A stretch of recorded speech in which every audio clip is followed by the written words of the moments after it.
जुलाई ਦੀ announcement ਹੈ ਉਸਨੇ company ਛੇੜ ਰੱਖੀ ਹੈ ਕਿ ਕੀ ਅਸੀਂ ਰਿਸੈਸ਼ਨ ਨੂੰ ਹਿੱਟ ਕਰ ਰਹੇ ਹਾਂ। ਅਕਸਰ ਫਾਈਨੈਂਸ਼ੀਅਲ ਐਨਲਿਸਟ ਜਾਂ ਇਕਨੋਮਿਸਟ ਦੱਸਦੇ ਹੁੰਦੇ ਸੀ ਵੀ ਰਿਸੈਸ਼ਨ ਆਉਣ ਵਾਲਾ। ਇਸ ਵਾਰੀ ਕਾਮਨ ਮੈਨ ਐਨਲਿਸਟ ਨੂੰ ਦੱਸ ਰਿਹਾ ਵੀ ਦੇਖੋ ਰਿਸੈਸ਼ਨ ਆਉਣ ਵਾਲਾ ਜੀ। ਇੱਕ ਮੌਰਗੇਜ ਦੀ ਕੰਪਨੀ ਹੈ ਮੈਜੈਂਟਾ ਨੇ ਮੌਰਗੇਜ ਲੈਂਡਰ ਹੈ ਜੀ। ਮੈਜੈਂਟਾ ਨੇ ਲੋਨ ਐਪਲੀਕੇਸ਼ਨਾਂ ਲੈਣੀਆਂ ਬੰਦ ਕਰਤੀਆਂ ਸਪਟੰਬਰ ਤੱਕ। ਉਹ ਕਹਿੰਦੇ ਅਸੀਂ ਮੌਰਗੇਜ ਕਰਨੀ ਹੀ ਨਹੀਂ ਸਪਟੰਬਰ ਤੱਕ। ਬਿਲਕੁਲ ਸਰ, ਜਿੰਨੀ ਫਾਸਟ ਇਹ ਇੰਟਰਸਟ ਵਧਾਉਣ ਲੱਗੇ ਹੋਏ ਆ, ਇਸ ਕਰਕੇ ਜਿਹੜਾ ਹੈ ਆਰਥਿਕ ਜ਼ਲਜ਼ਲਾ ਜਿਹੜਾ ਹੈ ਤੁਹਾਨੂੰ ਦੇਖਣ ਨੂੰ ਲੱਗ ਸਕਦਾ ਹੈ, ਮਿਲ ਸਕਦਾ ਹੈ। ਔਰ people are note ready for ਸੱਚ ਏ ਸਟੀਪ ਰਾਈਜ਼ ਐਂਡ ਸੱਚ ਏ ਫਾਸਟਰ ਪੇਸ। ਇੰਟਰਸਟ ਵਧਾਉਣਾ ਹੌਲੇ ਹੌਲੇ ਵਧਾਉਂਦੇ ਆ ਤੇ ਥੋੜਾ ਠੀਕ ਰਹਿੰਦਾ ਆ, ਲੇਕਿਨ ਇਹ ਸਿਚੁਏਸ਼ਨ 1981 ਵਾਲੀ ਬਣੀ ਹੋਈ ਆ।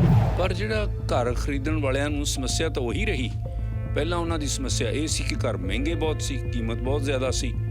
ਹੁਣ ਸਮੱਸਿਆ ਇਹ ਰਹੀ ਜੇ ਘਰ ਸਸਤੇ ਵੀ ਹੋ ਰਹੇ ਆ ਤਾਂ ਉਹ ਕੁਆਲੀਫਾਈ ਨਹੀਂ ਕਰਨਾ ਉਹਨਾਂ ਨੇ, ਕਿਉਂਕਿ ਇੰਟਰਸਟ ਰੇਟ ਕਾਫੀ ਜ਼ਿਆਦਾ ਨੇ।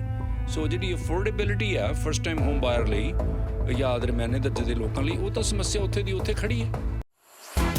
ਤੁਸੀਂ ਸ਼ਾਮਿਲ ਹੋ ਦ ਹਰਜਿੰਦਰ ਥਿੰਦ ਸ਼ੋਅ ਵਿੱਚ। ਸਰ ਸੁਰਿੰਦਰਪਾਲ ਸਿੰਘ ਜਿਹੜੇ ਕਿ ਫਾਈਨੈਂਸ਼ੀਅਲ ਐਨਾਲਿਸਟ ਨੇ, ਸਾਡੇ ਨਾਲ ਗੱਲਬਾਤ ਕਰਨਗੇ ਕੁਝ ਮਿੰਟਾਂ ਲਈ, ਕਿਉਂਕਿ ਜਿਹੜੀ 13 ਜੁਲਾਈ ਦੀ ਅਨਾਉਂਸਮੈਂਟ ਹੈ ਉਸਨੇ ਕੰਪਨੀ ਛੇੜ ਰੱਖੀ ਹੈ ਕਿ ਕੀ ਅਸੀਂ ਰਿਸੈਸ਼ਨ ਨੂੰ ਹਿੱਟ ਕਰ ਰਹੇ ਹਾਂ। ਹੁਣ ਕੀ ਹੋਵੇਗਾ। ਰੀਅਲ ਸਟੇਟ ਮਾਰਕੀਟਸ ਜਿਹੜੀਆਂ ਨੇ, ਖਾਸ ਤੌਰ 'ਤੇ ਟੋਰਾਂਟੋ ਦੀ ਮਾਰਕੀਟ ਤੋਂ ਖਬਰਾਂ ਆਈਆਂ ਨੇ ਕਿ 41% ਘਰਾਂ ਦੀਆਂ ਜਿਹੜੀਆਂ ਸੇਲਜ਼ ਨੇ ਉਹ ਸਲੋ ਡਾਊਨ ਹੋ ਗਈਆਂ ਨੇ। ਸੁਰਿੰਦਰਪਾਲ ਸਿੰਘ ਜੀ ਮੇਰੇ ਨਾਲ ਨੇ। ਸਵਾਰ ਸਾਹਿਬ ਸਤਿ ਸ਼੍ਰੀ ਅਕਾਲ। Thank you very much Thind Sahib. ਮੇਰੇ ਵੱਲੋਂ ਸਰੋਤਿਆਂ ਨੂੰ ਸਤਿ ਸ਼੍ਰੀ ਅਕਾਲ, ਨਮਸਕਾਰ ਔਰ ਆਦਾਬ ਜੀ। ਸਰ ਜੀ, ਅਸੀਂ ਹੁਣ ਰਿਸੈਸ਼ਨ 'ਚ ਜਾਣ ਵਾਲੇ ਹਾਂ।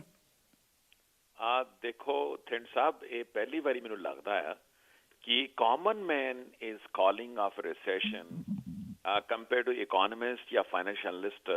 ਅਕਸਰ ਫਾਈਨੈਂਸ਼ੀਅਲ ਐਨਲਿਸਟ ਜਾਂ ਇਕੋਨੋਮਿਸਟ ਦੱਸਦੇ ਹੁੰਦੇ ਸੀ ਵੀ ਰਿਸੈਸ਼ਨ ਆਉਣ ਵਾਲਾ। ਇਸ ਵਾਰੀ ਕਾਮਨ ਮੈਨ ਐਨਲਿਸਟ ਨੂੰ ਦੱਸ ਰਿਹਾ ਵੀ ਦੇਖੋ ਰਿਸੈਸ਼ਨ ਆਉਣ ਵਾਲਾ ਜੀ। ਸੋ ਇਹ ਜਿਹੜੀ ਇਨਫਲੇਸ਼ਨ ਦਾ ਹੁਣ ਬਹੁਤ ਬੋਲਬਾਲਾ ਚੱਲ ਰਿਹਾ ਹੈ, ਇਹ ਕਿੰਨੀ ਕੁ ਦੇਰ ਰਹੇਗੀ ਸਰ ਜੀ? Inflation, I think we are close to peak, but it's going to continue long. ਜਿਸ ਤਰ੍ਹਾਂ ਜੇ ਤੁਸੀਂ bank of Canada the target ਦੇਖੋ ਵੀ 2% ਦਾ, ਤੇ ਥਿੰਦ ਸਾਹਿਬ ਇਹ 2% ਤੇ ਅਨਅਚੀਵੇਬਲ ਲੱਗਦੀ ਹੈ ਅਗਲੇ ਸਾਲ 1.5 ਸਾਲ ਲਈ। ਲੇਕਿਨ ਜਿਹੜੀ ਹੁਣ ਪਿਛਲੇ ਆંકੜੇ ਆਏ ਆ ਵੀ 7.7% ਹੈਗੀ ਆ। ਔਰ ਜਿਸ ਤਰ੍ਹਾਂ ਸਾਡੇ ਇੱਥੇ ਓਨਟਾਰੀਓ ਸੂਬੇ ਦੇ ਅੰਦਰ 6 ਮਹੀਨਿਆਂ ਲਈ ਉਹਨੇ ਸਰਕਾਰ ਨੇ ਗੈਸ ਤੇ ਟੈਕਸ ਜਿਹੜਾ ਹੈ ਘਟਾ ਦਿੱਤਾ ਆ, ਡੀਜ਼ਲ ਤੇ ਟੈਕਸ ਘਟਾ ਦਿੱਤਾ ਆ। ਕੁਛ ਇਹ ਵੀ ਕੋਸ਼ਿਸ਼ਾਂ ਹੋ ਰਹੀਆਂ ਜਿਸ ਤਰ੍ਹਾਂ ਕਿ ਅਮਰੀਕਾ 'ਚ ਬਾਈਡਨ ਐਡਮਿਨਿਸਟ੍ਰੇਸ਼ਨ ਵੱਲੋਂ ਹੋ ਰਹੀ ਹੈ ਕਿ 3 ਮਹੀਨਿਆਂ ਲਈ ਜਿਹੜਾ ਹੈ ਗੈਸ ਟੈਕਸ ਰਿਲੀਫ ਦਿੱਤਾ ਜਾਵੇ। ਤੇ ਜੇ ਉਹ ਬਾਈਡਨ ਐਡਮਿਨਿਸਟ੍ਰੇਸ਼ਨ ਕਰਦੀ ਹੈ ਤੇ ਨੈਚੁਰਲੀ ਟਰੂਡੋ ਸਾਹਿਬ ਨੂੰ ਇੱਥੇ ਕਰਨਾ ਪੈਣਾ ਆ। ਤੇ ਜੇ ਉਹ ਚੀਜ਼ਾਂ ਹੋ ਜਾਂਦੀਆਂ ਤੇ ਫਿਰ ਮੈਨੂੰ ਲੱਗਦਾ ਹੈ ਕਿ ਵੀ ਵਿਲ ਬੀ ਇਹ ਹੈ ਕਿ ਜਿਹੜਾ ਗ੍ਰਾਫ ਉੱਤੇ ਨੂੰ ਜਾ ਰਿਹਾ 7.7 ਹੈਗਾ ਆ, ਹੋ ਸਕਦਾ ਅਨਦਰ 1.5% ਉੱਤੇ ਜਾਏ, ਲੇਕਿਨ ਉਸ ਤੋਂ ਬਾਅਦ ਜਿਹੜਾ ਹੈ ਇਸ ਤੇ ਠੱਲ ਪੈਂਦੀ ਲੱਗਦੀ ਆ। ਔਰ ਵੈਸੇ ਵੀ ਤੁਹਾਨੂੰ ਇਫੈਕਟ ਜਿਹੜੇ ਤੁਸੀਂ ਹੁਣੇ ਆਪਣੀ ਓਪਨਿੰਗ ਸਟੇਟਮੈਂਟ ਦੱਸ ਰਹੇ ਸੀ ਵੀ 41% ਸੇਲਸ ਡਾਊਨ ਹੋਈਆਂ, ਪ੍ਰਾਈਸਿਸ ਨਹੀਂ ਡਾਊਨ ਹੋਏ, ਸੇਲਸ ਡਾਊਨ ਹੋਈਆਂ। ਤੇ ਉਹ ਪ੍ਰਾਈਸਿਸ ਵੀ ਇੱਥੇ 15-20% ਤੇ ਈਜ਼ੀਲੀ ਡਾਊਨ ਹੋਈਆਂ ਜੀ। ਔਰ ਇਹਦੇ ਇਫੈਕਟ ਜਿਹੜੇ ਆ ਤੁਹਾਨੂੰ ਹੁਣ ਦੇਖਣ ਨੂੰ ਮਿਲਣੇ ਸ਼ੁਰੂ ਹੋ ਗਏ। ਸ਼ਾਇਦ ਤੁਸੀਂ ਪੜ੍ਹਿਆ ਹੋਣਾ ਕਿ ਇੱਕ ਮੌਰਗੇਜ ਦੀ ਕੰਪਨੀ ਹੈ ਮੈਜੈਂਟਾ ਨੇ ਮੌਰਗੇਜ ਲੈਂਡਰ ਹੈ ਜੀ। ਮੈਜੈਂਟਾ ਨੇ ਲੋਨ ਐਪਲੀਕੇਸ਼ਨਾਂ ਲੈਣੀਆਂ ਬੰਦ ਕਰਤੀਆਂ ਸਪਟੰਬਰ ਤੱਕ। ਉਹ ਕਹਿੰਦੇ ਅਸੀਂ ਮੌਰਗੇਜ ਕਰਨੀ ਹੀ ਨਹੀਂ ਸਪਟੰਬਰ ਤੱਕ। ਔਰ ਅੱਜ ਤੁਹਾਡੀ ਇੱਕ ਨਿਊਜ਼ ਹੈ ਕਿ ਤੁਹਾਡੇ ਵਿਕਟੋਰੀਆ ਦੀ ਕੰਪਨੀ ਜਿਹੜੀ ਹੈਗੀ ਆ, ਜਿਹੜੀ ਕਿ ਇਹਨਾਂ ਨੂੰ ਕੰਸਟਰਕਸ਼ਨ ਲੋਨਸ ਦਿੰਦੀ ਹੈ, ਰੈਜ਼ੀਡੈਂਸ਼ੀਅਲ ਕੰਸਟਰਕਸ਼ਨ ਲੋਨਸ, ਫਿਸਗਾਰਡ ਬੜੀ ਵੱਡੀ ਕੰਪਨੀ ਹੈ, ਬਹੁਤ ਪੁਰਾਣੀ ਕੰਪਨੀ ਹੈ। ਫਿਸਗਾਰਡ ਛੋਟੇ ਔਰ ਵੱਡੇ ਜਿਹੜੇ ਡਿਵੈਲਪਰਸ ਨੇ ਉਹਨਾਂ ਨੂੰ ਕੰਸਟਰਕਸ਼ਨ ਲੋਨ ਦਿੰਦੀ ਆ। ਉਹਨੇ ਵੀ ਸਸਪੈਂਡ ਕਰ ਦਿੱਤੀ ਹੈ ਆਪਣੀ ਜਿਹੜੀ ਹੈ ਇਹ ਲੋਨ ਦੇਣਾ। ਤੇ ਇਹ ਇਕੱਲਾ ਇਹ ਕੰਜ਼ਿਊਮਰ ਨਹੀਂ ਡਰਿਆ ਹੋਇਆ, ਇਹ ਕੰਪਨੀਆਂ ਵੀ ਜਿਹੜੀਆਂ ਮੌਰਗੇਜ ਲੈਂਡਰ ਕੰਪਨੀਆਂ ਨੇ ਉਹ ਵੀ ਡਰੀਆਂ ਹੋਈਆਂ ਨੇ, ਕੰਸਟਰਕਸ਼ਨ ਲੋਨ ਵਾਲੀ ਕੰਪਨੀਆਂ ਡਰੀਆਂ ਹੋਈਆਂ ਨੇ। ਔਰ ਐਜ਼ ਸੱਚ ਤੁਸੀਂ ਦੇਖੋ ਟੈਕਨੋਲੋਜੀ ਦੇ ਅੰਦਰ ਤੇ ਆਲਰੇਡੀ ਇਹਦੀ ਗਾਜ ਗਿਰ ਚੁੱਕੀ ਹੈ।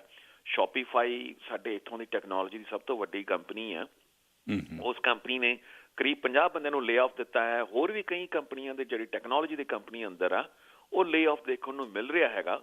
ਤੇ ਇੱਦਾਂ ਜਾਪਦਾ ਜੀ ਕਿ ਇਹਦੇ ਇਫੈਕਟ ਜਿਹੜੇ ਹੈ ਕੈਨੇਡਾ ਦੇ ਅੰਦਰ ਥਿੰਡ ਸਾਹਿਬ ਛੇਤੀ ਦੇਖਣ ਨੂੰ ਮਿਲਣਗੇ, ਬਜਾਏ ਅਮਰੀਕਾ 'ਚ ਉਹਦੀ ਵਜ੍ਹਾ ਇਹ ਹੈ ਢਿੰਡ ਸਾਹਿਬ ਕਿ ਅਮਰੀਕਾ ਦੇ ਅੰਦਰ ਜਿਹੜੀ ਲੋਕਾਂ ਕੋਲ ਮੌਰਗੇਜ ਹੈ ਉਹ 30 ਈਅਰ ਫਿਕਸ ਮੌਰਗੇਜ ਹੁੰਦੀ ਆ ਤੇ ਜੇ ਇੰਟਰਸਟ ਵੱਧਦੇ ਆ ਸਿਰਫ ਉਹਨਾਂ ਲੋਕਾਂ ਨੂੰ ਇਫੈਕਟ ਕਰਦਾ ਜਿਹਦੀ ਮੌਰਗੇਜ ਰੀਨਿਊਅਲ ਲਈ ਆਉਂਦੀ ਹੈ ਕੋਈ ਨਵਾਂ ਬੰਦਾ ਲੋਨ ਲੈਂਦਾ ਹੈ ਜਦਕਿ ਕੈਨੇਡਾ ਦੇ ਅੰਦਰ 90% ਲੋਕਾਂ ਕੋਲ 80-90% ਲੋਕਾਂ ਕੋਲ ਵੇਰੀਏਬਲ ਮੌਰਗੇਜ ਹੈ ਔਰ ਇਹ ਜਿਹੜੇ ਹਿਸਾਬ ਨਾਲ ਬੈਂਕ ਆਫ ਕੈਨੇਡਾ ਇੰਟਰਸਟ ਵਧਾ ਰਿਹਾ ਹੈ ਤੇ ਇਹਦੇ ਇਫੈਕਟ ਬਹੁਤ ਫਾਸਟ ਦੇਖਣ ਨੂੰ ਆਲਰੇਡੀ ਨਜ਼ਰ ਆ ਰਹੇ ਆ ਤੇ ਪਰ ਲੇਕਿਨ ਜਿਹੜੀ ਤੁਸੀਂ ਗੱਲ ਕਹੀ ਵੀ ਇੰਟਰਸਟ ਵਧਾਉਣ ਦੀ ਗੱਲ 13 ਜੁਲਾਈ ਨੂੰ ਨੈਕਸਟ ਵੈਂਸਡੇ ਜਿਹੜੀ ਮੀਟਿੰਗ ਹੈਗੀ ਬੈਂਕ ਆਫ ਕੈਨੇਡਾ ਦੀ ਇਹਦੇ ਸੰਕੇਤਾਂ ਪਿਛਲੇ ਇਸ ਵੀ ਕੀ ਬੈਂਕ ਆਫ ਕੈਨੇਡਾ ਦਾ ਇੱਕ ਇੰਟਰਨਲ ਸਰਵੇ ਸੀਗਾ ਉਹ ਜੋ ਦੇ ਚੁੱਕੇ ਆ ਉਹਨਾਂ ਨੇ ਕਹਿ ਚੁੱਕੇ ਆ ਵੀ ਸਾਡਾ ਜਿਹੜੇ ਕਾਰਪੋਰੇਟ ਲੀਡਰਸ ਨੇ ਔਰ ਜਿਹੜੇ ਬਿਜ਼ਨਸ ਲੀਡਰਸ ਨੇ they are ready for the inflation ਤਾਂ ਕਹਿਣ ਦਾ ਭਾਵ ਇਹ ਹੈ ਕਿ ਉਹ 75 ਬੇਸਿਸ ਪੁਆਇੰਟ ਤੇ 300 ਮੰਨ ਕੇ ਚੱਲੋ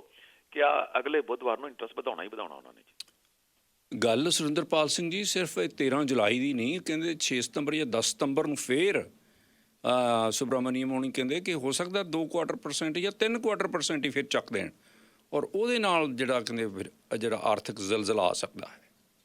ਬਿਲਕੁਲ ਸਰ ਜਿੰਨੀ ਫਾਸਟ ਇਹ ਇੰਟਰਸਟ ਵਧਾਉਣ ਲੱਗੇ ਹੋਏ ਆ ਇਸ ਕਰਕੇ ਜਿਹੜਾ ਹੈ ਆਰਥਿਕ ਜ਼ਲਜ਼ਲਾ ਜਿਹੜਾ ਹੈ ਤੁਹਾਨੂੰ ਦੇਖਣ ਨੂੰ ਲੱਗ ਸਕਦਾ ਹੈ ਮਿਲ ਸਕਦਾ ਹੈ ਔਰ people are note ready for ਸੱਚ ਏ ਸਟੀਪ ਰਾਈਜ਼ ਐਂਡ ਸੱਚ ਏ ਫਾਸਟਰ ਪੇਸ ਇੰਟਰਸਟ ਵਧਾਉਣਾ ਤੁਸੀਂ ਹੌਲੇ ਹੌਲੇ ਵਧਾਉਂਦੇ ਆ ਤੇ ਥੋੜਾ ਠੀਕ ਰਹਿੰਦਾ ਆ ਲੇਕਿਨ ਇਹ ਸਿਚੁਏਸ਼ਨ 1981 ਵਾਲੀ ਬਣੀ ਹੋਈ ਆ 1981 ਦੇ ਅੰਦਰ ਵੀ ਤੁਹਾਨੂੰ ਯਾਦ ਹੋਏਗਾ ਕਿ ਜਦੋਂ ਇਹ ਆਇਲ ਦਾ ਇੱਕ ਰਿਸਟ੍ਰਿਕਸ਼ਨ ਹੋ ਗਈ ਸੀ ਈਰਾਨ ਨੇ ਆਪਣਾ ਆਇਲ ਬੰਦ ਕਰਤਾ ਸੀ ਆਇਲ ਦਾ ਰੇਟ ਇਸ ਤਰ੍ਹਾਂ ਹੀ ਉੱਤੇ ਚਲਾ ਗਿਆ ਸੀ ਇਨਫਲੇਸ਼ਨ ਜਿਹੜੀ ਆ ਡਬਲ ਡਿਜਿਟ ਚਲੀ ਗਈ ਸੀ ਤੀਸਰੇ ਪਾਸੇ ਯੂਨੀਅਨਸ ਜਿਹੜੀਆਂ ਸੀਗੀਆਂ ਉਹ ਡਿਮਾਂਡ ਕਰ ਰਹੀ ਸੀ ਹਾਈ ਵੇਜਸ ਸੋ ਇਸ ਵਾਰੀ ਸਿਚੁਏਸ਼ਨ ਕਾਫੀ ਸਿਮਿਲਰ ਹੈ ਈਰਾਨ ਨੂੰ ਕਹਿ ਲਓ ਕਿ ਉਹਨੂੰ ਰਿਪਲੇਸ ਕੀਤਾ ਯੂਕਰੇਨ ਵਾਰ ਨੇ ਔਰ ਜਿਹੜੀ ਇਨਫਲੇਸ਼ਨ ਹੈ ਇਸ not because of the demand and supply not because of demand and supply is because of supply chain ਇਹ ਗੱਲ ਜਿਹੜੀ ਹੈ ਇਹ ਮਤਲਬ ਕਹਿ ਲਓ ਕਿ ਜਿੰਨੇ ਸੈਂਟਰਲ ਬੈਂਕ ਗਵਰਨਰਸ ਨੇ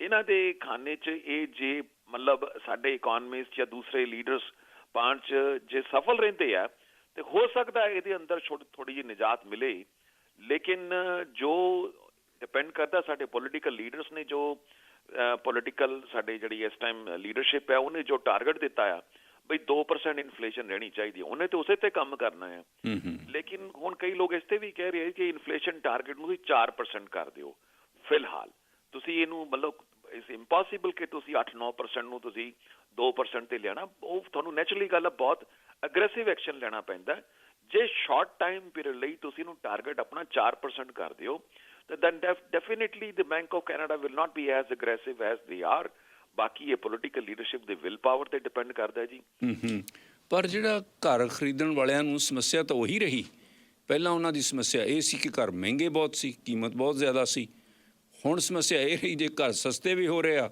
ਤਾਂ ਉਹ ਕੁਆਲੀਫਾਈ ਨਹੀਂ ਕਰਨਾ ਉਹਨਾਂ ਨੇ ਕਿਉਂਕਿ ਇੰਟਰਸਟ ਰੇਟ ਕਾਫੀ ਜ਼ਿਆਦਾ ਨੇ ਸੋ ਜਿਹੜੀ ਅਫੋਰਡੇਬਿਲਿਟੀ ਆ ਫਸਟ ਟਾਈਮ ਹੋਮ ਬਾਇਰ ਲਈ ਜਾਂ ਦਰਮਿਆਨੇ ਦਰਜੇ ਦੇ ਲੋਕਾਂ ਲਈ ਉਹ ਤਾਂ ਸਮੱਸਿਆ ਉੱਥੇ ਦੀ ਉੱਥੇ ਖੜੀ ਹੈ ਬਿਲਕੁਲ ਸਰ ਘਰਾਂ ਦੀ ਸਿਚੁਏਸ਼ਨ ਤੇ ਇਹ ਹੈਗੀ ਆ ਕਿ ਮੈਂ ਇੱਕ ਸਰਵੇ ਪੜ੍ਹ ਰਿਹਾ ਸੀ ਵੀ 16% ਕੈਨੇਡੀਅਨ ਇਹ ਕਹਿੰਦੇ ਨੇ ਸਾਰੀ ਜ਼ਿੰਦਗੀ ਰੈਂਟ ਤੇ ਹੀ ਰਹਿਣਾ 16% ਕੈਨੇਡੀਅਨਸ ਇਹ ਕਹਿੰਦੇ ਨੇ ਵੀ ਅਸੀਂ 9 million Canadians they say resign to being a forever renters ਤੇ ਉਹ ਲੋਕ ਉਮੀਦ ਹੀ ਛੱਡ ਚੁੱਕੇ ਆ ਸਰ ਸਵਾਲ ਇਹ ਵੀ ਹੈ ਨਾਲੇ ਥਿੰਡ ਸਾਹਿਬ ਕਿ ਇਹ ਜਿਹੜੇ ਇੰਟਰਸਟ ਨੇ ਬੜੇ ਸਬਡਿਊਡ ਸੀ ਸਰ 40 ਸਾਲ ਦਾ ਲੋ ਇੰਟਰਸਟ ਰੇਟ ਸੀ ਕਿੱਥੇ ਤੁਹਾਨੂੰ ਪਿਛਲੇ ਸਾਲ 1% ਤੇ 1.25% ਤੇ ਮੌਰਗੇਜ ਮਿਲਦੀ ਸੀਗੀ ਤੇ that was also not good ਇੱਕ ਤਰ੍ਹਾਂ ਦਾ ਆਰਟੀਫਿਸ਼ੀਅਲ ਜਿਹੜੀ ਹੈ ਇਹ ਇਕੋਨਮੀ ਨੂੰ ਬੂਸਟ ਕੀਤਾ ਜਾ ਰਿਹਾ ਸੀ ਨਾਰਮਲ ਇੰਟਰਸਟ ਰੇਟ ਜਿਹੜਾ ਹੈ ਸਰ ਤੁਸੀਂ ਦੇਖੋ ਹੁਣ prime rate of interest system 3.70 ਹੈਗਾ ਆ ਜਿਹਦਾ ਕਿ ਹੁਣ ਕਹਿ ਲਓ ਅਨਦਰ 75 ਬੇਸਿਸ ਪੁਆਇੰਟ ਵੱਧ ਗਿਆ ਤਾਂ 4.45 ਹੋ ਜਾਏਗਾ ਬਾਕੀ ਜਿਹੜੇ ਐਨਲਿਸਟ ਇਹ ਮੰਨਦੇ ਨੇ ਜੀ ਕਿ ਸਾਲ ਦੇ ਐਂਡ ਤੱਕ ਇਹ 5.5% 5 ਤੋਂ 5.5% ਜਿਹੜਾ ਹੈ ਇਹਦੀ ਉਮੀਦ ਹੈਗੀ ਆ ਇਹ ਹਰ ਵਾਰੀ 3 ਕੁਆਟਰ ਵਧਾਉਣਾ ਮੈਨੂੰ ਨਹੀਂ ਲੱਗਦਾ ਸਰ ਹੋਏਗਾ ਇਹ 3 ਕੁਆਟਰ ਜ਼ਰੂਰ ਵੱਧ ਜਾਏਗਾ ਲੇਕਿਨ ਨੈਕਸਟ ਜਿਹੜੇ 2 ਜਾਂ 3 ਇਨਕਰੀਜ਼ਸ ਹੋਣਗੇ ਉਹ 25 ਬੇਸਿਸ ਪੁਆਇੰਟ ਜਾਂ 50 ਬੇਸਿਸ ਪੁਆਇੰਟ ਹੋਣਗੇ। ਥੈਂਕ ਯੂ ਜੀ ਸੁਰਿੰਦਰਪਾਲ ਸਿੰਘ ਜੀ ਬੜੀ ਮਿਹਰਬਾਨੀ ਤੁਹਾਡੀ ਸ਼ੁਕਰੀਆ। ਥੈਂਕ ਯੂ ਜੀ।